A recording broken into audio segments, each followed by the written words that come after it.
और कितनी देर? और देर लगी तो मैं पक्का ढेर हो जाऊंगा। ये देखो, मेरी तो दुम में भी दम नहीं। वो है किधर? अब तक तो उसे यहाँ लौट आना चाहिए था। चुप करो तुम दोनों। अपने रोने का नगाड़ा किष्किंधा की सीमा पर बजाओगे तो हम सबकी मौत बुलाओगे। मेरे भाई के जासूस हो सकते हैं यहाँ, या राक्षस।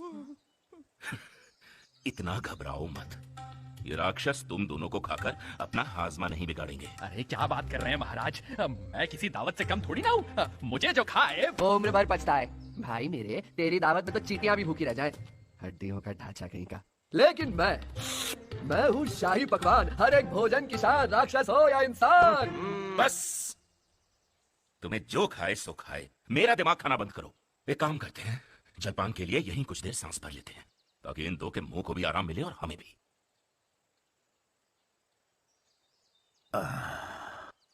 छांव हमेशा के लिए नहीं रहती सुग्रीव। जीवन की धूप का मजा लेना सीखो। इन दोनों की तरह बेगानी बारात में नाचते नमूने। पर सही जीवन है इनका, न किसी जिम्मेदारी का बोझ और न किसी लक्ष्य की खोज। मुझे राज नहीं चाहिए था जामवन। मुकुट का भार सर से ज्यादा आत्मा पर होता है। होना भी चाहिए। प्रजा की उम्मीदों और उनकी अपेक्षाओं का भार जब कंधों पर हो तो पैर जमीन पर ही रहते हैं। जो सम्राट इस भार को हल्का समझते हैं वो अपने घमंड के आसमान में उड़कर तानाशाह बन जाते हैं। मेरा भाई एक अच्छा वानर था, पर हमेशा एक अच्छा राजा नहीं था। जिसका राज अपने आप पर न चले वो औरों पर क्या राज करेगा।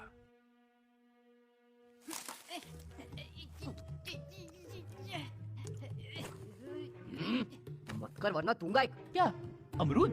थप्पड़। तुम खींचना बंद कर। और तू मेरी टांग खींचना। मैंने कब तेरी दुम को।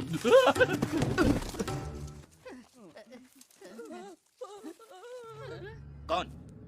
वाली तुम हो? सायों में रहकर कायर लड़ते हैं, हिम्मत है तो नजर मिलाकर लड़ो। सामने आओ वाली। तुम्हारे भाई की गर्दन इतनी भी नहीं झुकी कि तुम उस पर पीछे से वार कर सको।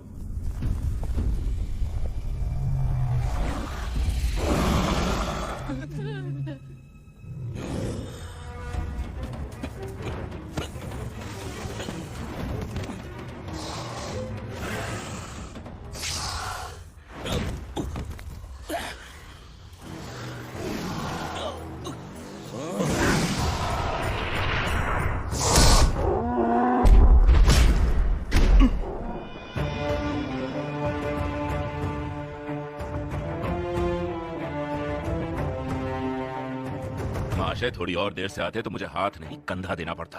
कहाँ रह गए थे? पहले आ जाता स्वामी तो सारा मजा मैं अकेले ही लूट लेता। आपके हिस्से कुछ ना आता। वाह, अगर ये मजा है तो घबराता हूँ सोच के कि सजा क्या होगी। क्या लगता है? यही कि खेल तो अब शुरू हुआ है। तो खत्म किए देते हैं। वैसे भी मेरे होते हुए महाराज आपके ऐसे तुच्चे रेंगते हुए केंचुओं के मुंह या धूम लगना ठीक नहीं। वैसे मदद चाहिए तो मैं यही हूँ। मदद नहीं महाराज, बस आशीर्वाद चाहिए। विजयी भव।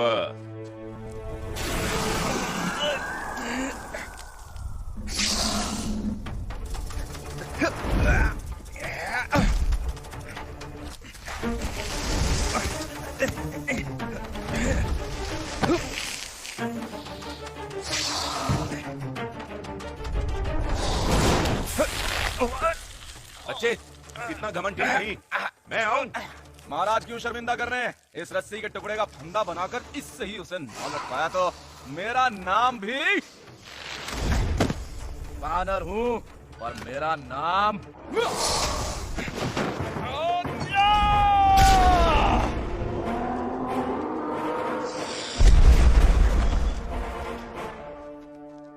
ठीक हो? आप ठीक रहे तो मैं भी ठीक हूँ महाराज। तो फिर ठीक है। इससे पहले कि तुम्हारे खेल तमाशे का ढिंढोरा वाली के बाकी खिलाड़ियों को ललकारे, वापस चलते हैं ऋषिमुख।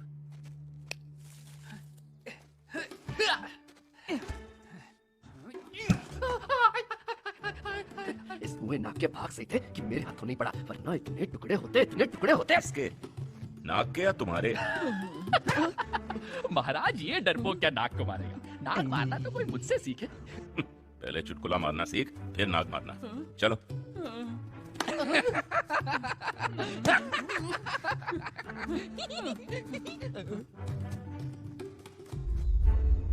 वाली के इस प्रहार ने हमारे धीरज का बांध तोड़ दिया है।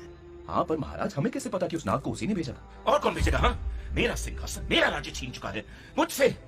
बचा क्या सिवाय मेरे प्राण के? एक अनोखी आहट सी सुनाई दे रही है वन में। अब ये कौन सी नई मुसीबत है? मुसीबत तो पता नहीं, पर दो मनुष्य हैं जो ऋषिमुख की ओर कदम बढ़ा रहे हैं। मनुष्य यहाँ? हाँ, वस्त्रों से सन्यासी, लेकिन अस्त्रों से योद्धा। किस इरादे से आ रहे हैं यहाँ? कुछ खतरनाक हुआ तो? नहीं, ये कोई संयोग नहीं।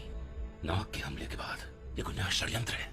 सही कहा आपने महाराज, वाली की ये अगली चाल है, उसके अगले मोहरे। महाराज सुग्रीव, बचाव से बेहतर है हमला, इससे पहले कि वो पहला वार करें। हमें वार करके उन दो मनुष्यों को मार गिराना होगा। प्रभुगण, इतनी उत्तेजना क्यों? शायद वाली से उनका कोई संबंध नहीं। राहगीर हो, चलते भटकते हो गए होंगे वन में, मनुष्य जो ठहरे। नहीं, मेरे सभापतियों की राय सही है। इससे पहले कि वो हमला करें, हमें उन्हें ध्वस्त करना होगा।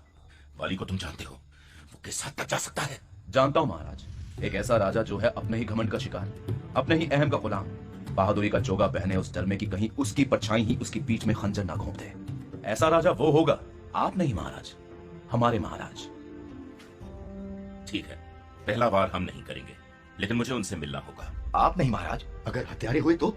नहीं नहीं, आपका उनसे दूर रहना ही उचित है। और हमारा भी, उन्हें तो हमारा कोई सैनिक ही देख लेगा। जीवन किसी का भी उपभोजित नहीं होता, ना ही किसी सैनिक का और ना ही आपका। मैं जाकर मिलूंगा उनसे, उनकी कहानी, उनका इरादा जानने। और अगर उनका इरादा मैं निकला तो उसका जवाब मैं नहीं, ये देगी। इसके प्यार भरे वादे बड़े से बड़े महारथियों के इरादे बदल देते हैं। इरादे और किस्मतें दोनों। हाँ, एक चेतावनी, इन नादान मनुष्यों ने शायद पहले कभी किसी वानर को न देखा। हड़बड़ाहट में कहीं तुम्हें राक्षस न समझ बैठे, और ढंग तुम अपना ही रखना, लेकिन रंग वो तो बदल सकते हो।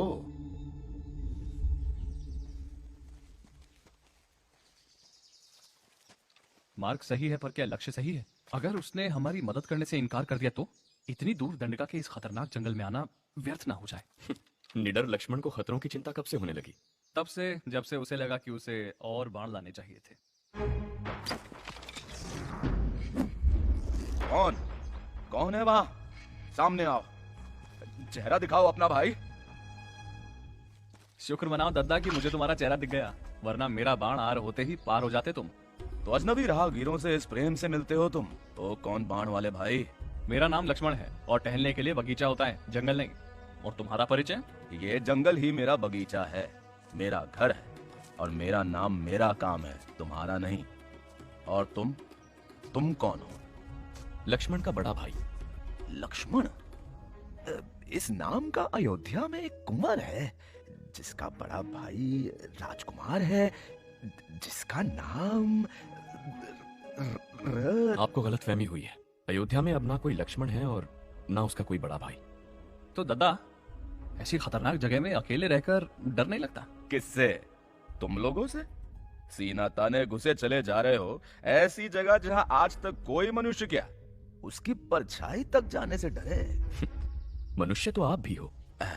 मनुष्य कहाँ, किष्किंधा से गुजरती एक बेचैन भटकती साधु आत्मा हूँ, जो अपने आप को ढूंढने के चक्कर में इस वन की शांति में खो गया।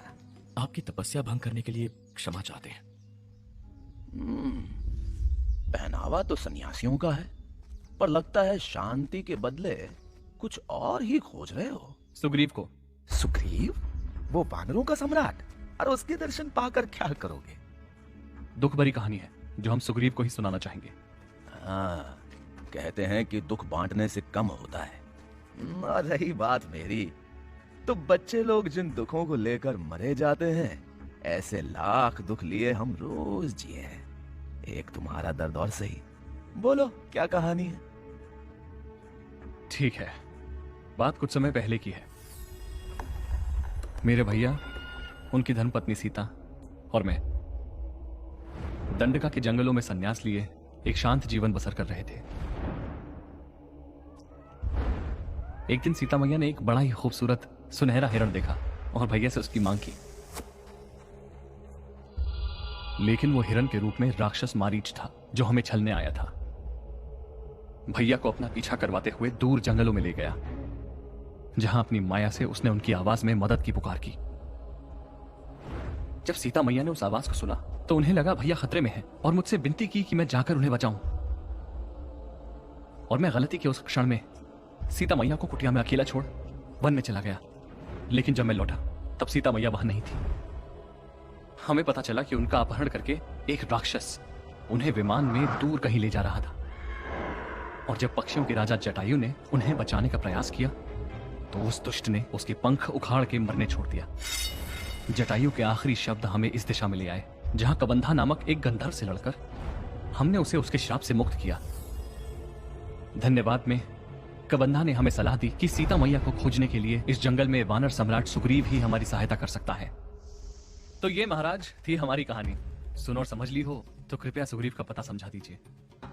तुम योद्धाओं की आप बीती में दर्द और धोखा दोनों है, लेकिन शायद सुग्रीव इसका हिस्सा ना बनना चाहे, क्योंकि उसके हिस्से में ये कष्ट तो पहले से ही है। और जिसका सब कुछ दांव पर लगा हो वो एक हारी हुई बाजी में हाथ क्यों डाले? हारी हुई बाजी? बाजी हम हारे हैं या नहीं, लेकिन हिम्मत कभी नहीं हारेंगे।